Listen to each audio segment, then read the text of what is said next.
ശബരിമല സ്വർണ്ണ കവർച്ചയിൽ പ്രത്യേക അന്വേഷണ സംഘത്തിന്റെ തെളിവെടുപ്പ് ഇന്നും തുടരും. ചെന്നൈയിലെ സ്മാർട്ട് ക്രിയേഷൻസിലും ബംഗളൂരുവിലുമായാണ് തെളിവെടുപ്പ് പുരോഗമിക്കുന്നത്.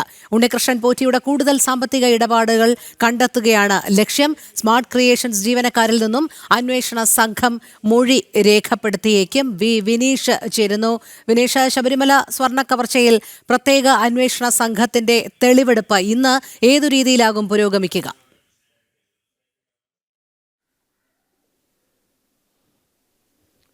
നിലവിൽ ഇന്ന് ചെന്നൈയിലെ സ്മാർട്ട് ക്രിയേഷനിൽ എത്തിച്ചായിരിക്കും ഉണ്ണികൃഷ്ണൻ പോറ്റി എത്തിച്ചായിരിക്കും തെളിവെടുപ്പ് നടത്തുക എന്നതാണ് നമുക്ക് ലഭിക്കുന്ന വിവരങ്ങൾ. നിലവിലെ സാഹചര്യത്തിൽ തെളിവെടുപ്പ് ആരംഭിച്ചിരിക്കുന്നു എന്ന് സംബന്ധിച്ചുള്ള ചില സൂചനകളും ലഭിക്കുന്നുണ്ട്. എന്തായിരുന്നാലും നേരത്തെ ബംഗളൂരിൽ നടത്തിയ ആ ഒരു ബംഗളൂരിലെ പരിശോധനകൾ ഇനിയും തുടരുകയാണ്.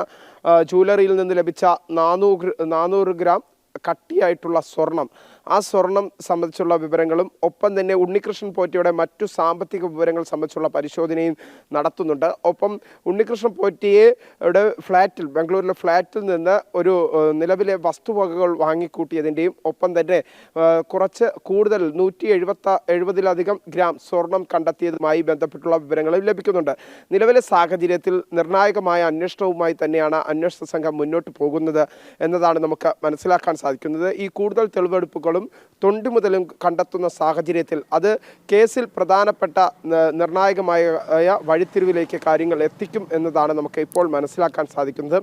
ഒപ്പം തന്നെ ഉണ്ണികൃഷ്ണൻ പോറ്റിയെ സഹായിച്ചവർ ആരൊക്കെ എന്ന് സംബന്ധിച്ചുള്ള കൃത്യമായ വിവരങ്ങൾ അതിൻ്റെ കേന്ദ്രീകരിച്ചുള്ള അന്വേഷണവും ഇപ്പോൾ അന്വേഷണ സംഘം നടത്തുന്നു എന്ന് സംബന്ധിച്ച കാര്യങ്ങളാണ് മനസ്സിലാക്കാൻ സാധിച്ചിട്ടുള്ളത്. എന്തായിരുന്നാലും നിലവിലെ സാഹചര്യത്തിൽ അന്വേഷണം പുരോഗമിക്കുന്നത് തെളിവെടുപ്പുകളുടെ ഘട്ടത്തിലേക്കാണ് കടന്നിരിക്കുന്നത്. ഈ തൊണ്ടുമുതലുകൾ കണ്ടെടുക്കുന്നത് കോടതിയിലെത്തുമ്പോൾ നിർണായകമായ ഘട്ടത്തിലേക്ക് ഈ ഒരു കേസ് അന്വേഷണം നിർണായകമായ ഘട്ടത്തിലേക്ക് എത്തും എന്ന കാര്യത്തിൽ സംശയമില്ല.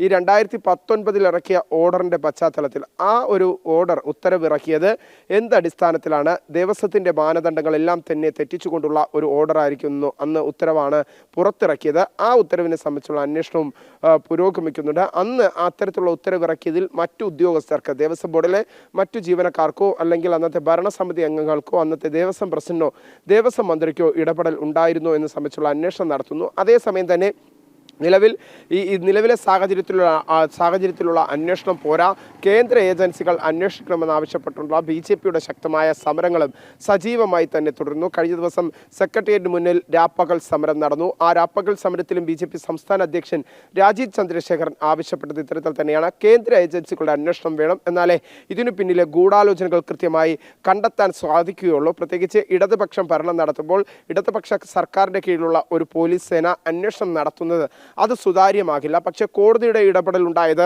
അത് ബഹുമാനിക്കപ്പെടുന്നു. അതേസമയം തന്നെ കൃത്യമായ ഒരു അന്വേഷണം വലിയ തോതിൽ നടക്കണമെങ്കിൽ, ഗൂഢാലോചനകൾ സംബന്ധിച്ചുള്ള അന്വേഷണം നടക്കണമെങ്കിൽ കൃത്യമായ രീതിയിൽ ഒരു കേന്ദ്ര ഏജൻസി അന്വേഷിക്കണമെന്ന ആവശ്യമാണ് ഹൈന്ദവ സംഘടനകളും BJP അടക്കമുള്ള രാഷ്ട്രീയ പാർട്ടികളും ഇപ്പോൾ ആവശ്യപ്പെടുന്നത്.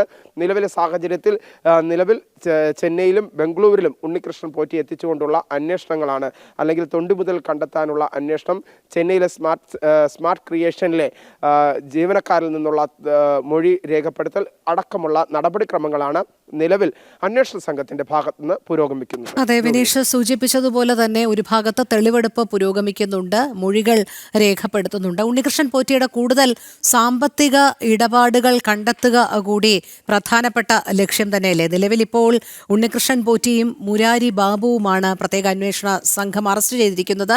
പക്ഷേ ഇവർക്ക് മാത്രമായി ഇത്ര വലിയ ഒരു സ്വർണ്ണക്കൊള്ള നടത്താൻ കഴിയില്ല എന്നുള്ളത് എല്ലാവർക്കും അറിയാവുന്ന കാര്യവുമാണ്. അതുകൊണ്ട് ഇതിലെ പ്രധാന പങ്കാളികൾ ആരൊക്കെ, ഇതാരുടെയൊക്കെ സഹായത്തോടു കൂടിയാണ് ഈ പ്രവൃത്തികളൊക്കെ ഇത്രയും വർഷങ്ങളായി ഇവർ നടത്തിക്കൊണ്ടിരുന്നത് എന്നതിലേക്ക് കൂടി എത്തണമെങ്കിൽ കൂടുതൽ ചോദ്യം ചെയ്യലുകളും അതോടൊപ്പം തന്നെ ദേവസ്വം ബോർഡ് ഉദ്യോഗസ്ഥരിലേക്ക് കൂടി അന്വേഷണം നീളേണ്ടുന്ന ഒരു സാഹചര്യം അനിവാര്യം തന്നെയല്ലേ?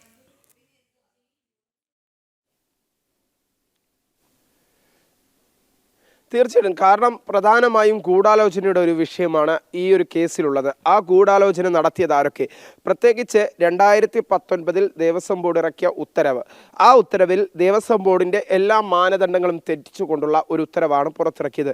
ആ ഉത്തരവ് പുറത്തിറക്കിയ സമയത്ത് തന്നെ അന്നുണ്ടായിരുന്ന ഉദ്യോഗസ്ഥർക്ക്, ദേവസ്വം ബോർഡിൻ്റെ ജീവനക്കാർക്ക്, ദേവസ്വം ബോർഡിൻ്റെ ഭരണസമിതി അംഗങ്ങൾക്ക്, ദേവസ്വം ബോർഡ് പ്രസിഡന്റിന് അല്ലെങ്കിൽ ദേവസ്വം ബോർഡ് മന്ത്രി, അങ്ങനെ ഏതെങ്കിലും തരത്തിലുള്ള സ്വാധീനങ്ങളില്ലാതെ ദേവസ്വം ബോർഡിൻ്റെ മാനദണ്ഡങ്ങൾ തെറ്റിച്ചുകൊണ്ട് ഈ ശബരിമലയിലെ ദ്വാരപാലക ശില്പത്തിൻ്റെ സ്വർണ്ണപ്പാളി കൊണ്ടുപോകാനായി നിലവിൽ ഒരു ഘട്ടത്തിലും ഉണ്ണികൃഷ്ണൻ പോറ്റിക്ക് കൈമാറാനുള്ള ഉത്തരവ് പുറത്തിറങ്ങില്ല. അത് ദേവസ്വം ബോർഡിൻ്റെ മാനുവൽ തെറ്റിച്ചുകൊണ്ടുള്ള ഒരു ഉത്തരവായിരുന്നു. ആ ഉത്തരവിന് പിന്നിൽ ആരൊക്കെയാണ് ഇടപെട്ടത് എന്ന് സംബന്ധിച്ചുള്ള കൃത്യമായ അന്വേഷണം ഇപ്പോഴും അന്വേഷണ സംഘം നടത്തുന്നുണ്ട് എന്നതാണ് നമുക്ക് മനസ്സിലാക്കാൻ സാധിക്കുന്നത്. ഒപ്പം തന്നെ എടുത്തു പറയേണ്ട മറ്റൊരു കാര്യം, ഈ ഉണ്ണികൃഷ്ണൻ പോറ്റിയുടെ സാമ്പത്തിക വിവരങ്ങൾ എന്തൊക്കെ ഇപ്പോൾ നേരത്തെ ഉണ്ണികൃഷ്ണൻ പോറ്റിയുടെ ഒരു ഘട്ടത്തിലുണ്ടായിരുന്ന സാമ്പത്തികവും നിലവിലെ ഉണ്ണികൃഷ്ണൻ പോറ്റിയുടെ സാമ്പത്തിക സംവിധാനങ്ങൾ ഉൾപ്പെടെ ബാങ്ക് അക്കൗണ്ടുകളുടെ പരിശോധന, ഒപ്പം തന്നെ മറ്റു സ്വത്ത് വിവരങ്ങൾ വാങ്ങിക്കൂട്ടിയെങ്കിൽ അതിന് സംബന്ധിച്ചുള്ള പരിശോധനകൾ, അതിൽ നിന്ന് എവിടെ നിന്നാണ് ഈ സ്വത്തുക്കൾ വാങ്ങാൻ ഉണ്ണികൃഷ്ണൻ പോറ്റിക്ക് പണം ലഭിച്ചത് അടക്കമുള്ള പരിശോധനകളാണ് ഇപ്പോൾ നിലവിൽ അന്വേഷണ സംഘം നടത്തുന്നത്.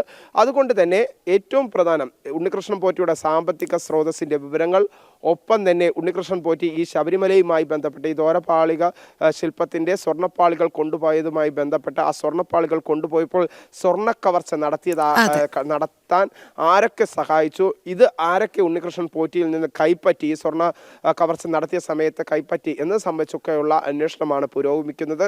അതേസമയം തന്നെ BJP അടക്കമുള്ള രാഷ്ട്രീയ കക്ഷികൾ ആവശ്യപ്പെടുന്നത് കേന്ദ്ര ഏജൻസികളുടെ അന്വേഷണമാണ് കൂടുതൽ സുതാര്യമാകുക. പ്രത്യേകിച്ച് ഗൂഢാലോചന സംബന്ധിച്ചുള്ള അന്വേഷണം അത് കൃത്യമായ രീതിയിൽ മുന്നോട്ട് പോകണമെങ്കിൽ കേന്ദ്ര ഏജൻസികളുടെ ഇടപെടൽ, അന്വേഷണവും ആവശ്യമാണ്.